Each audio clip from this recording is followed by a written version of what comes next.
Okay, आज हम start करते हैं वैल्यूएशन ऑफ सप्लाई वाला topic.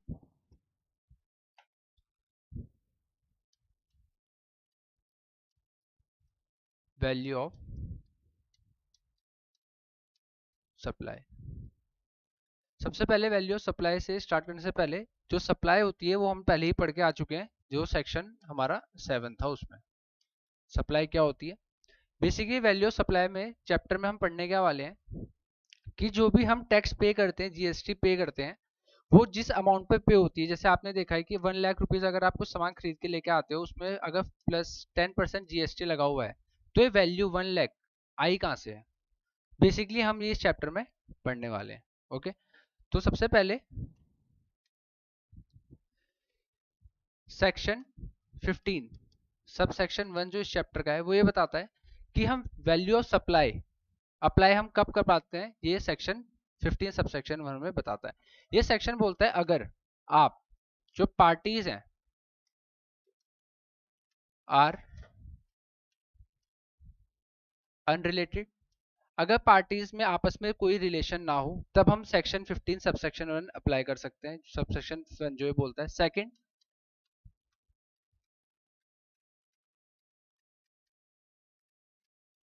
Sole consideration. Sole consideration basically क्या होता है कि आपने जो सामान खरीदा है उसके बदले पैसे ही दिए हो, इसके अलावा कोई बार्टर सिस्टम या एक्सचेंज ऐसा कुछ भी सामान ना किया हो। आगे देखेंगे इसको। जैसे आपने कोई फोन लिया, आपने उसके बदले अगर पुराना फोन दे दिया, अगर आपने सपोज करो 20,000 का एक फोन था आपके पास, उसके बदले आपने 15,000 तो कैश में दिए हैं और 5,000 रुपए का आपने अपना ओल्ड फोन उसको दे दिया। इस केस में हम सेक्शन 15 सबसेक्शन 15 जो वैल्यूएशन का है वो हम अप्लाई नहीं कर सकते। आगे हम क्या क्या चीजें ऐड करते हैं इसमें हम ये देख लेते हैं।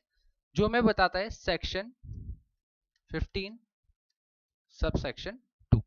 सेक्शन 15 सबसेक्शन 2 जो हमें बताता है कि हमें क्या क्या चीजें ऐड करनी है किसी भी वैल्यू ऑफ सप्लाई के अंदर। सेक्शन 15 सबसेक्शन हमें ये बताता है कि क्या क्या चीजें उसमें हम अप्लाई कर सकते हैं तब, जिसमें दो चीज थी हमारे पास। एक चीज जो हमारे पास थी वो थी सबसे पहले अनरिलेटेड पार्टीज होने चाहिए और दूसरा सोल कंसिडरेशन होना चाहिए, आपने पैसे के बदले कोई और भी एक्सचेंज चीज ना करी हो। सेक्शन 15 सबसेक्शन 2 में हमारे पास क्या क्या चीजें आती हैं। फर्स्ट है हमारा, 5 चीजें हमें इंक्लूड करनी पड़ती है किसी भी वैल्यू के अंदर। फर्स्ट चीज जो है वो है हमारा सबसे पहले टैक्स और ड्यूटी। अगर कोई भी आपने सामान खरीदते टाइम टैक्स पे करके आए हो या कोई ड्यूटी दी है, इंपॉर्टेंट बात जो है वो है अदर देन जीएसटी।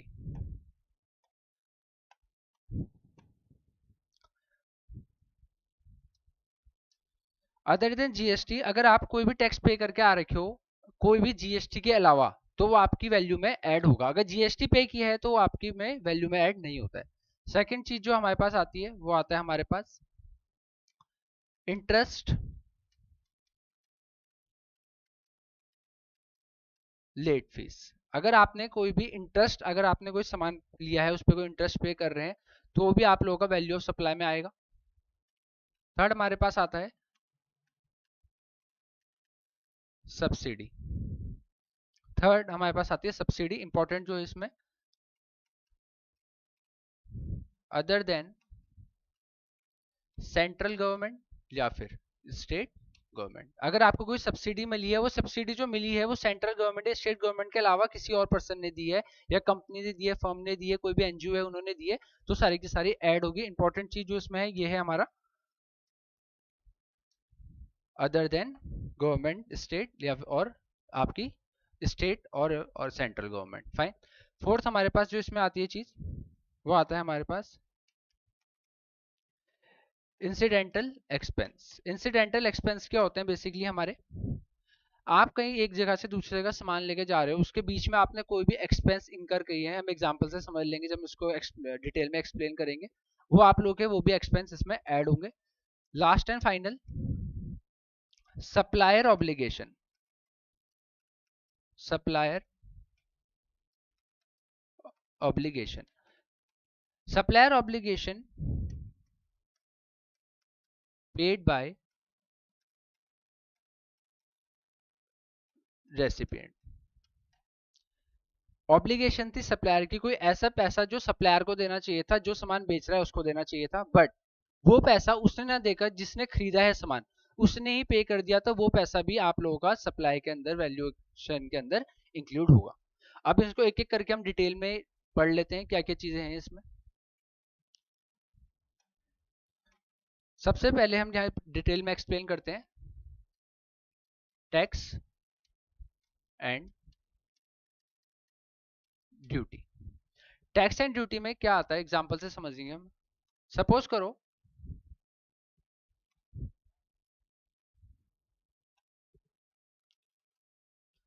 आप लोगों ने एक हाउस लिया था रेंट पे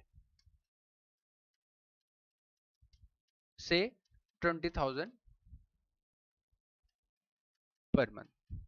आपने एक हाउस रेंट पे लिया 20,000 पर मंथ पे, और आप लोगों ने अगर हम ईयरली देखें आपके पास से कितने रुपए टोटल गए होंगे यहाँ पे 2,40,000। फाइन। प्लस इसमें आप लोगों ने घर का एक टैक्स भी दिया जिसको हम बोलते हैं म्युनिसिपल टैक्स। ओके, से म्युनिसिपल टैक्स आप लोगों ने दिया है 20,000। तो आपकी वैल्यू टोटल वैल्यू कितनी आएगी आप लोगों की वैल्यूएशन के अंदर, वो आएगी आप लोगों की 2,60,000। एग्जाम्पल से हो सकता है समझ आ गया हो। एक और एग्जाम्पल ड्यूटी का मैं बता देता हूं। आपने सामान इंपोर्ट किया तो कस्टम ड्यूटी लगती है। आपने जो आपका सामान था वो टोटल था 1 लाख का, इसमें आप लोगों ने कस्टम ड्यूटी पे करी उसको लाने के लिए से 10,000। तो आप क्या बोलोगे टोटल वैल्यू कितने की आई है और जिसके ऊपर टैक्स देना है वो है 1,10,000। इसके ऊपर जीएसटी हमारा कैलकुलेट होगा। ओके, नेक्स्ट हमारे पास जो हमने डिस्कस करना है वो है हमारा लेट फीस या फिर इंटरेस्ट। इसको हम समझते हैं क्या होता है इंटरेस्ट और लेट फीस, कौन कौन सी चीजें ऐड होंगी। एक आपने लेट फीस, सपोज करो आपने कस्टमर ने एक शॉपकीपर ने, सपोज करते हैं हम एक शॉपकीपर ने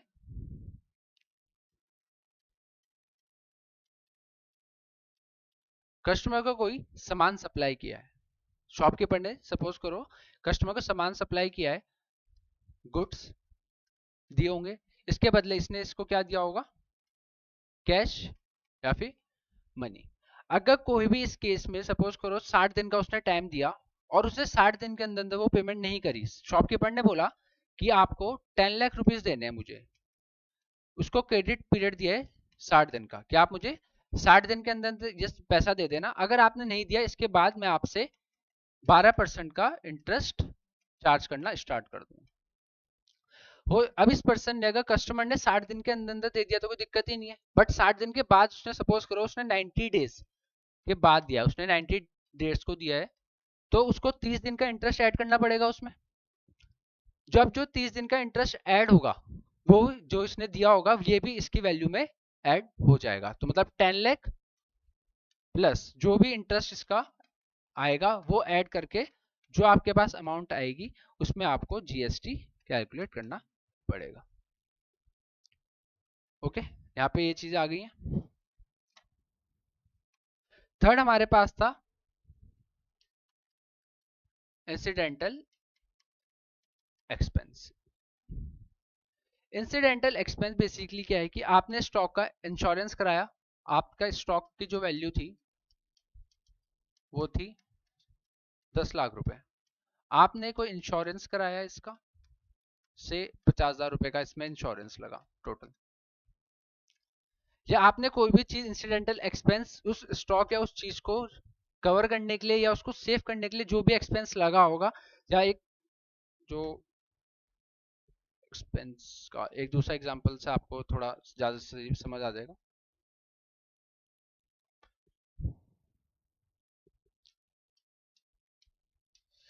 से किसी का बर्थडे है, ओके, मिस्टर ए है, ये एक शॉप पे गए, इन्होंने उस शॉप पे जाके गिफ्ट्स परचेज किया। एक गिफ्ट की वैल्यू सपोज करो 1000 रुपीज थी।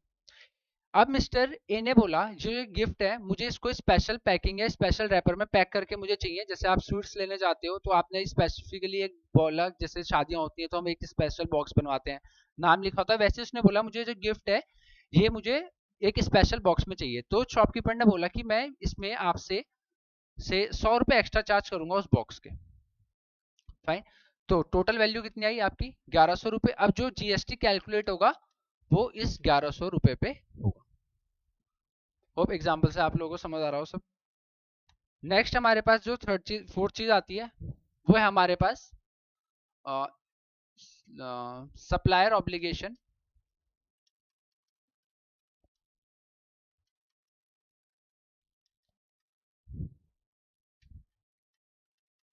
Paid by recipient. Supplier obligation paid by recipient. अब पहले इसका मतलब यहाँ समझ लेते हैं। कोई पैसा मिस्टर ए थे सपोज करो, ये सामान बनाते थे और इनको ये जो सामान देना था मिस्टर एक्स को डिलीवर करना था। अब जो भी सामान बना रहे तो सारा का सारा एक्सपेंस मिस्टर ए को ही देना पड़ेगा। अब यहाँ पे इन्होंने जब सामान बनाया तो इन्होंने 10 लाख रुपए तो इनकी जेब से चले गए। फाइन। अब इन्होंने कुछ एक्सपेंस जो थे वो रेसिपिएंट ने खुद पे किए हैं। अब हो सकता है वो आप लोगों का ट्रैवलिंग का एक्सपेंस था, सामान एक जगह से दूसरी जगह गया है, मिस्टर ए ने सामान भेजा 10 लाख रुपए का। अब यहाँ पे रेसिपिएंट ने मिस्टर जो एक्स है इन्होंने 1 लाख रुपए इसको यहाँ पे पे किए। ओके। पे किसको करने चाहिए थे, कोई भी पैसा मिस्टर ए को, बट रेसिपिएंट जो सामान ले रहा है उसने वो पे किए हैं पैसे। तो ये पैसे और जो ये अमाउंट जो रेसिपिएंट ने पे किए दोनों को ऐड करेंगे हम, वो जो पैसे आएंगे 11 लाख रुपीज, इस पे हम लोग जीएसटी को यहाँ पे चार्ज करेंगे। ओके। लास्ट यहाँ पे 15 सबसेक्शन 2 हमारा कंप्लीट होने वाला है। यहाँ पे देखते हैं लास्ट हमारा था सब्सिडी। सब्सिडी जैसे सबको ही पता होगा सब्सिडी क्या होती है, किसी भी चीज की वैल्यू को कम करना। अगर मार्केट में वो चीज सपोज करो 500 रुपए की, गवर्नमेंट ने जैसे एलपीजी सिलेंडर्स आते हैं से 1200 रुपए के सिलेंडर चल रहे हैं, गवर्नमेंट ने सब्सिडी दी है, तो सब्सिडी से क्या होता है उसकी वैल्यू हमारे पास कम हो जाती है। जब सब्सिडी की वैल्यू हमारे पास कम हो जाती है तो उससे फायदा क्या होता है, देखिए जैसे एग्जाम्पल यहाँ पे समझते हैं। गवर्नमेंट ने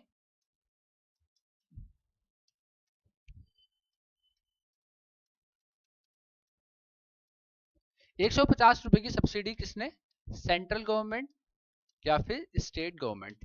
इंपॉर्टेंट बात है, कोई भी सब्सिडी आपको क्वेश्चन में कंफ्यूज करने के लिए बोलते हैं कि इसने दिया, एनजीओ ने दिया या फिर गवर्नमेंट की रिलेटेड कोई पार्टी थी उन्होंने दिया, आपको कोई नहीं देखना है। इंपॉर्टेंट बात है बस आपको दो चीज चेक करनी है, स्टेट गवर्नमेंट या फिर सेंट्रल गवर्नमेंट। सेंट्रल गवर्नमेंट या स्टेट गवर्नमेंट से मिलेगी तो उसको इंक्लूड मत करना। अगर आपको इसके अलावा किसी ने भी आपको सब्सिडी दी है तो आपकी वैल्यू में इंक्लूड हो जाएगी।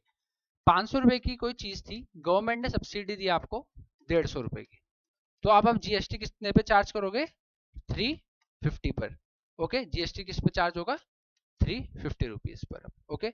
दूसरा एग्जांपल, एक एनजीओ थी या कंपनी थी, एक्स वाई जेड एक कंपनी थी, सपोज करते हैं हम यहाँ पे एक्स वाई जेड एक कंपनी थी। इनको सीएसआर, इनके ऊपर सीएसआर अप्लाई होता था, कॉर्पोरेट सोशल रिस्पॉन्सिबिलिटी इसका फुल फॉर्म होता है सीएसआर। इस कंपनी को 120 रुपीज इसने सब्सिडी दी, किसको, एक स्कूल को। एक स्कूल को इन्हें सब्सिडी दी। स्कूल को सब्सिडी क्या दी है कि ये लोग स्कूल वाले अपने जो स्टूडेंट्स हैं उनको एक ज्योमेट्री बॉक्स जो 300 रुपीज का आता है वो देते थे। इन्होंने बोला 300 का हम आपको 120 की सब्सिडी दे देते हैं, मतलब अगर हम माइनस करें वैल्यू माइनस होगी देखा जाए नॉर्मली, तो कितना आएगा यहाँ पे हमारे पास 200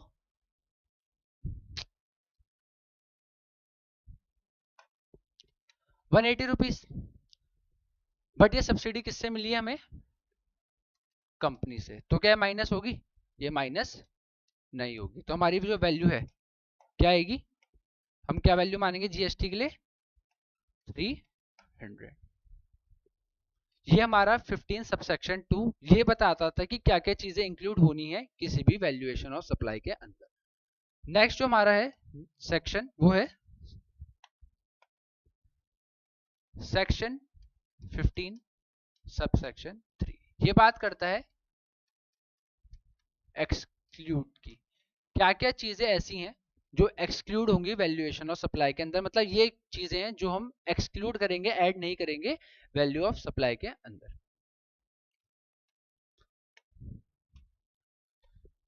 सबसे इसमें एक चीज है इंपॉर्टेंट जो है सबसे, डिस्काउंट। अब डिस्काउंट यहाँ पे बस एक ही चीज आएगी, डिस्काउंट। ये दो फैक्टर होते हैं डिस्काउंट में, क्या ये बिफोर है या फिर आफ्टर है। जब आपने कोई सामान बेचा है, डिस्काउंट पहले से पता है कस्टमर को कि हाँ मुझे डिस्काउंट मिलना है, या फिर उसको बाद में पता लगा है कि मुझे डिस्काउंट मिला है। एग्जांपल से आपको क्लियर हो जाएगी ये चीजें। बिफोर मतलब क्या है, आपने जब एग्रीमेंट किया या फिर जब आपने कोई सामान बेचा, पहले से वो डिस्काउंट काट दिया आपने और इनवॉइस में वो शो हो रहा है। इंपॉर्टेंट बात है, उसको इनवॉइस में शो होना चाहिए। अगर वो इनवॉइस में शो नहीं हो रहा है,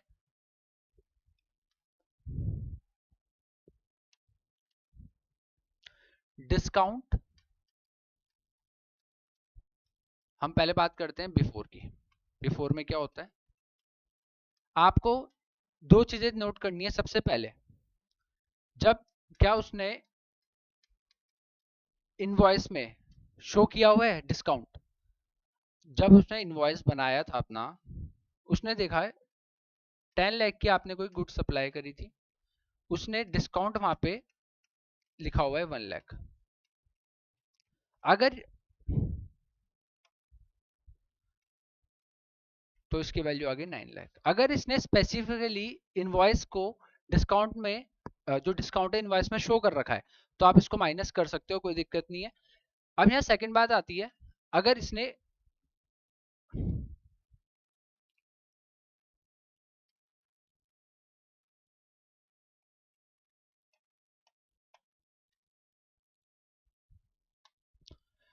सेकंड यहाँ बात आती है आफ्टर की। आपने सामान बेच दिया, उस टाइम क्या होगा, आपने सामान बेच दिया है, जो डिस्काउंट है आपने अभी नहीं काटा, तो आपको नेक्स्ट चीज एक और ऑप्शन है आपके पास, अभी तरीका है कि आप उस डिस्काउंट को माइनस कर सकते हो। एक इंपॉर्टेंट चीज, एग्रीमेंट। अगर आपने एग्रीमेंट में वो शो हो रखा है कि आपने सामान बेचा, आपके एग्रीमेंट में था हाँ कि आपको डिस्काउंट मिलेगा, और आपने प्रॉपरली इनवॉइस में उसको शो भी कर रखा है, क्या चीज सबसे पहले है हमारा एग्रीमेंट के अंदर शो रखा हो, और सेकंड इनवॉइस के अंदर आपने शो कर रखा हो। अगर ये दोनों चीज कंडीशंस फुलफिल होती हैं तो आप उस डिस्काउंट को माइनस कर सकते हो। तो एक जो 15 सबसेक्शन 3 सेक्शन था, ये आपको ये दो चीजें आपको बताता था। डिस्काउंट एक बिफोर है या आफ्टर है। बिफोर है, इनवॉइस में शो हुआ है, आपको माइनस कर देना है। आफ्टर है, दो चीज देखनी, agreement plus invoice, agreement plus invoice. Okay, example से यहाँ समझते हैं इसको एक छोटे से।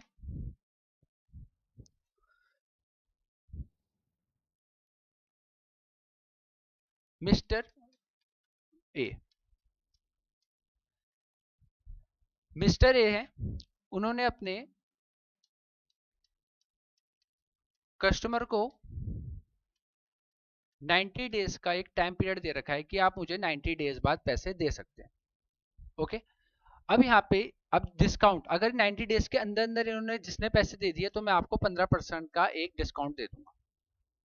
अगर किसी कस्टमर ने 90 दिन के अंदर अंदर पहले पैसे दे दिए तो मैं डिस्काउंट दे दूंगा। या फिर एक सेकंड दूसरे से समझते हैं। यहाँ पे मिस्टर ए ने कस्टमर को 90 डेज का टाइम दे रखा था कि आप मुझे पेमेंट कर देना। आफ्टरवर्ड्स इनको पैसों की जरूरत पड़ी, इन्होंने बोला कि आप मुझे 30 डेज के अंदर अंदर ये पेमेंट कर दो, मैं आपको एक 15% का फ्लैट डिस्काउंट दे दूंगा अगर आपने मुझे 15 डेज 30 डेज के अंदर अंदर पेमेंट कर दिया। अब यहाँ दो चीजें होती हैं। अब देखिए सबसे पहले क्या, जो डिस्काउंट फैक्टर था जब एग्रीमेंट इन्होंने सेल करी है, क्या उस टाइम पे एग्जिस्ट करता था? नहीं करता था वो। इन्होंने तो बाद में बोला, पहले तो इन्होंने 90 डेज की टाइम लिमिट दे रखी थी, 90 डेज के अंदर पे कर दो। अब जब इनको पैसों की जरूरत आन पड़ी तो इन्होंने बोला कि अब 30 दिन के अंदर कर दोगे तो मैं 15% का आपको डिस्काउंट दे दूंगा। तो क्या ये डिस्काउंट आप लोगों को मिलेगा या नहीं मिलेगा, आपकी वैल्यू में ऐड होगा या नहीं होगा? आपका ये डिस्काउंट वैल्यू में ऐड नहीं होगा, क्योंकि ये आप लोगों का एग्रीमेंट के बाद बना था। ये जो डिस्काउंट था जब आपने सेल करी थी उस टाइम के एग्रीमेंट में ये नहीं था। ओके, इसके इसके बाद हमें क्या पढ़ना है, जो हमने 15 सेक्शन पढ़ा था, ये दो कंडीशन में सेटिस्फाई होता है कि अगर आप पहला कि आप अनरिलेटेड पर्सन और सोल कंसिडरेशन, अगर दोनों कंडीशन सेटिस्फाई होगी तो 15 सेक्शन लग जाएगा। अब बात आती है कि अगर आप लोग ये सेक्शन जो नहीं लग पाया 15, तो आप कैसे वैल्यू को आइडेंटिफाई करेंगे, कैसे निकालेंगे? तो इसके लिए हमें पढ़ना पड़ता है रूल 27, 28, 30, 31। अब ये चार रूल है, इसको हम लोग नेक्स्ट क्लास में देखते हैं कि ये क्या रूल्स हैं चार। ये अप्लाई तभी होंगे जब या तो आप रिलेटेड पर्सन हो, आपने सोल कंसिडरेशन नहीं दी है, आप एजेंट हो, आपने एजेंट के थ्रू ये अप्लाई करी है, तभी आपके ये रूल्स अप्लाई हो। ओके।